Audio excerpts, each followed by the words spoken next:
ورحمۃ اللہ وبرکاتہ. امید کرتا ہوں سب دوست بخیر وافیت ہوں گے. آج کا موضوع ہے کہ کیا غربت کی وجہ سے یعنی غریب ہونے کی وجہ سے کیا ہم فیملی پلاننگ کر سکتے ہیں یا نہیں. تو آئیے سماعت فرمائیں کہ جب اللہ نے اسباب کا حکم دیا ہے تو جب غریب آدمی شادی کرے گا یا بچے پیدا کرے گا تو اسباب یہ کہتے ہیں کہ خرچہ دگنا ہو جائے گا, پھر بچے آتے چلے جائیں گے, ان کا بھی خرچہ, تو پیسے ہیں نہیں, تو اسباب کی دنیا میں مسئلہ ہوگا. اس کا جواب آج کا پورا بیان ہے کہ عقل استعمال کی جائے گی وہاں جہاں شریعت نے اجازت دی ہے. جہاں شریعت نے کہیں آرڈر آ جائے تو پھر اس سے آگے عقل کا استعمال کرنا یہ عقل کا غیر ضروری استعمال ہے. یہ تو اس کا جواب ہو گیا شریعت کی روشنی میں.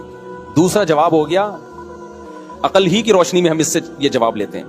دیکھو یہاں اگر آپ عقل استعمال کرتے بھی ہو تو عقل کے دو طریقے ہوتے ہیں استعمال کرنے کے.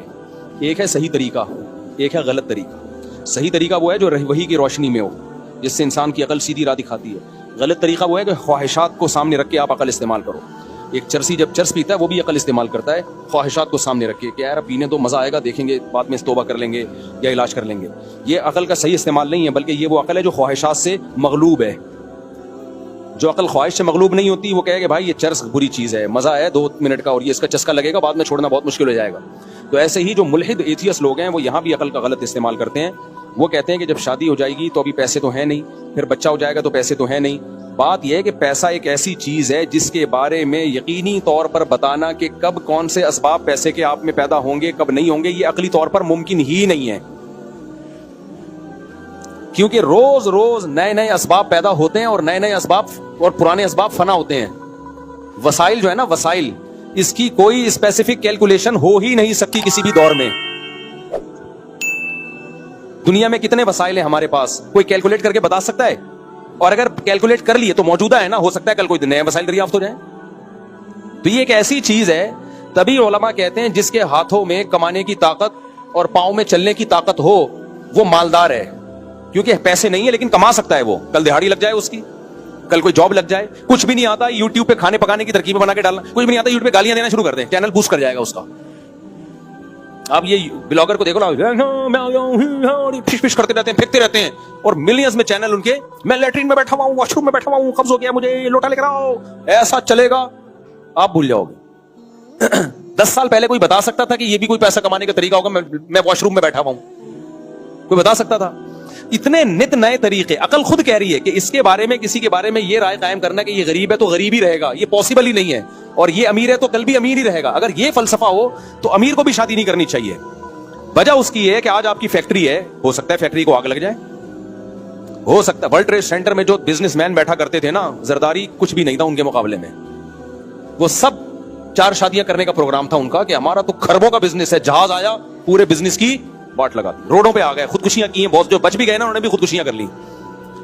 تو المال غاد ورائہ, پیسہ ایسی چیز ہے آج آیا کل گیا. تو اس لیے شریعت نے اس میں مدار اس پر رکھا ہے کہ بالقوہ. بالقوہ کا مطلب ہاتھ پاؤں سلامت ہیں یا نہیں ہے, بس کافی ہے. سمجھ میں آ رہی ہے بات کہ نہیں آ رہی؟ اور دوسری بات, عقل کیا کہتی ہے؟ آپ غریب ہیں تو کیا دنیا کے سب سے غریب آپ ہی ہیں؟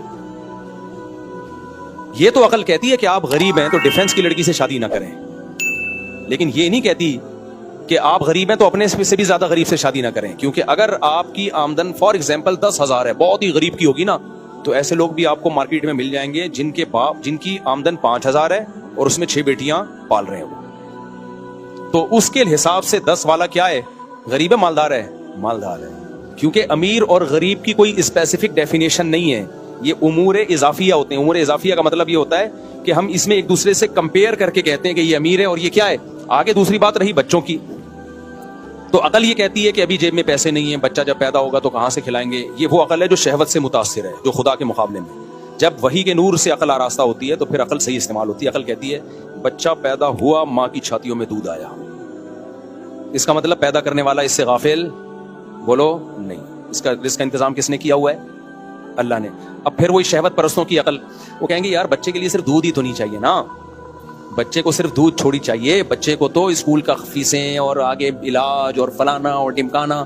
یہ وہ عقل ہے جو شہوت پرستی سے اور کنجوسی سے مغلوب ہے. اصل میں پیسہ بچانا مقصد ہے کہ میں ہی کھا جاؤں سارا. لیکن یہاں بھی جس کی عقل صحیح استعمال ہوگی وہ کہے گی بھائی, وہ عقل کہے گی ایک سائن ہے, علامت ہے پیدا کرنے والا کہہ رہا ہے ابھی اس کے لیے ضرورت دودھ کی ہے تو میں نے اپنی طاقت سے دودھ پیدا کر دیا. جو سب سے مشکل کام تھا وہ میں نے کر دیا, تو جو آسان ہے وہ نہیں کر سکتا میں. سب سے مشکل کام جو کسی کا باپ نہیں کر سکتا وہ دودھ پیدا کرنا ہے.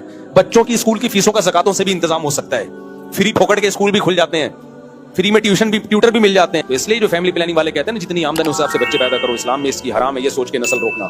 اسلام کہتا ہے رزق کا وعدہ کس نے کیا ہے؟ رزق اللہ کی ذمہ داری ہے. تو یہ بچے اللہ کی مخلوق پہلے ہیں, تمہاری اولاد بعد میں. ہاں بکریاں اتنی رکھو جتنا چارہ کھلا سکتے ہو, کیونکہ جانور پہ اللہ نے تمہیں کنٹرول دیا ہے. اگر مرغیوں کا دانہ تمہارے پاس نہیں ہے تو بھوکا مت مارو ان کو, کیونکہ جانور ہمارے لیے مسخر ہیں. ہم ان کی نسل بڑھا بھی سکتے ہیں اور اپنے حساب سے گھٹا بھی سکتے ہیں, اجازت دی ہے. انسان پہ ہمارا کنٹرول نہیں ہے. اللہ نے ہمیں نہیں دیا کہ اتنے بچے پیدا. انسان تو مقصود کائنات ہے, اس کی گروتھ کتنی ہوگی, کتنی کم ہوگی, کتنی زیادہ ہوگی, یہ قدرت کے اپنے ہاتھ میں ہے. اس میں انسانوں کو ٹانگ اڑانے کی اجازت نہیں. انڈیویجولی کسی کوئی بیوی بیمار ہو گئی, کوئی مسئلہ ہو گیا, وہ ایک الگ بات ہے. عمومی سطح پہ یہ تحریک بالکل حرام ہے کہ نسل بڑھاؤ یا نسل گھٹاؤ. نہ بڑھاؤ نہ گھٹاؤ, یہ کس کے ہاتھ میں ہے؟ اللہ کے ہاتھ میں. آپ کی آمدن ہے نہیں ہے, نسل روکنے کی آپ کو اجازت نہیں ہے, بلکہ یہ تو آپ کی انویسٹمنٹ ہے. ہو سکتا ہے غریب کو اللہ بچہ دے اس لیے رہا ہو کہ تیری غربت ختم ہو, کیونکہ یہ بچہ 15-20 سال میں بڑا ہو کے کما کے کھلائے گا. میں نے بہت سے غریب دیکھے ہیں, غریب تھے بچے دبا کے پیدا ہوئے, کروڑپتی بن گئے. وہ کروڑپتی بن گئے. اور بہت سے امیر دیکھے ہیں بچے ہی نہیں تھے, کاروبار دوسروں کے حوالے کیا, دکان بیچ کے کھا گئے. اپنے بچے تو اپنے ابا کا کاروبار اپنا سمجھ کے